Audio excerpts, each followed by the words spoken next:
చుట్టూరుగా ఉన్నటువంటి ring road పనులు ఏవైతే ఉన్నాయో 10 సంవత్సరాలు దాటుతున్నా కానీ టీఆర్ఎస్ గవర్నమెంట్లో 23 కిలోమీటర్ల పొడుగుతోని 230 కోట్లతోని గజ్వేల్ పెజ్ఞాపూర్ చుట్టూరుగా రింగ్ రోడ్ నిర్మించడము టీఆర్ఎస్ ప్రభుత్వంలో జరిగింది.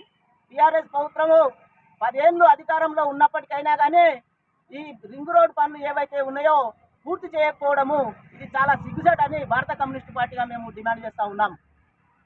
ఈ రింగ్ రోడ్డు పనులు పూర్తి అయితే అక్కడ సంగారెడ్డి, మెదకు, తూప్రాను, రామంపేట, నాగపూర్ హైవే నుండి హెవీ వెహికల్స్ గజ్వేల్లోకి రాకుండా అవుతాయి. కాబట్టి ఈ గజ్వేల్లో ఉన్నటువంటి అనేకమైనటువంటి ట్రాఫిక్తోని గజ్వేల్ ప్రజలు చాలా ఇబ్బందులకు గురవుతూ ఉన్నారు.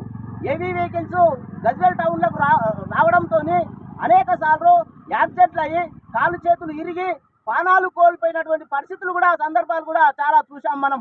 కాబట్టి ఈ 10 సంవత్సరాలైనా కానీ టీఆర్ఎస్ గవర్నమెంట్ ఈ రింగ్ రోడ్ పనులు పూర్తి చేయలేదు. కాబట్టి ఇప్పుడైనా ఈ మొత్తము 90% పూర్తి అయింది. ఇప్పటికీ కేవలం 60 మీటర్ల రోడే ఉంది. ఈ 60 మీటర్ల రోడ్డు పెండింగ్లో ఉంది. కాబట్టి ఆ రైతు ద్వారా భూసేకరణ చేసి 2013 చట్టం ప్రకారము ఆ రైతుకు భూమి ఇచ్చి లేదా ఒక ఉద్యోగం ఇచ్చి అట్లా కాకపోతే మార్కెట్ వాల్యూ ప్రకారము 3 అంతల రేటు కట్టించి ఆ రైతును ఒప్పించి మెప్పించి అక్కడి నుంచి భూసేకరణ చేసుకొని ఈ 60 మీటర్ల రోడ్డు ఏదైతే ఉందో ఇది పూర్తి చేయాలని మేము భారత కమ్యూనిస్ట్ పార్టీగా డిమాండ్ చేస్తూ ఉన్నాం. అంతేకాకుండా ఇప్పుడు ఉన్నటువంటి స్థలంలో ఎన్నో యాక్సిడెంట్లు జరిగినాయి.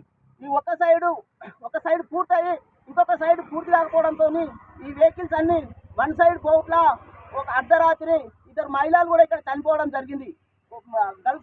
బాయ్ సబ్కి వెళ్ళి 2 బాళ్ళు కూడా బైక్ మీద వచ్చి ఇబ్బందులతో స్పాట్ డెడ్ కావడం జరిగింది. ఇంకా ఎన్నో మరణాలు జరిగినాయి. కాబట్టి ఇప్పటికైనా కాంగ్రెస్ గవర్నమెంట్ ఈ రింగ్ రోడ్ను దృష్టిలో పెట్టుకొని తక్షణమే ఈ అసంపూర్తిలో ఉన్నటువంటి పనులు ఈ 60 మీటర్లో ఉన్నటువంటి రోడ్డు ఏదైతే ఉందో అది తక్షణమే పూర్తి చేయాలని భారత కమ్యూనిస్టు పార్టీగా మేము డిమాండ్ చేస్తూ ఉన్నాం.